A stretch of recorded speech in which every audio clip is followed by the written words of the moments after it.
համեմատվել է այդ լրիվ նորմալ գործընթացը ու մեր ուղեղը դա անում է ավտոմատ, որպեսզի հասկանա մեր տեղը ու դերը այս հասարակության մեջ։ Բայց խնդիրները ի հայտ են գալիս այն ժամանակ, երբ այդ համեմատությունը սկսում է աշխատել մեր դեմ ու խփում է մեր ինքնագնահատականին։ Որտեղ ենք մենք սխալվում ենք ժամանակաշրջանների մեջ, այսինքն այն մարդը, ով ենթադրենք արդեն հասել է իր կարիերայի գագաթնակետին, մենք իրան սկսում ենք համեմատել մեզ հետ այն պարագայում, երբ մենք այդ ուղին դեռ նոր ենք սկսում, այսինքն ժամանակաշրջանները լրիվ տարբեր են ու նորմալ է, որ ինքը արդեն հասել է որոշակի հաջողությունների, իսկ մենք դեռ ոչ։ Երկրորդ սխալը կայանում է նրանով, որ մենք չենք իմանում ու չենք տեսնում, տեսած չենք լինում այն ամբողջ անցած ուղին,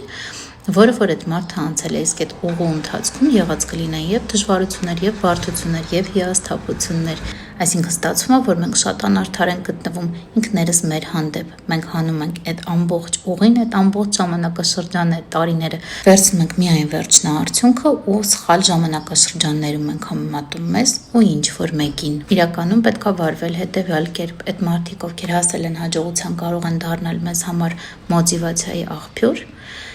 իսկ ինքներս մեզ հետ համեմատվելը լավագույն տարբերակ, այսինքն ինչպիսին էի ես 10 տարի առաջ, ինչպիսին եմ հիմա։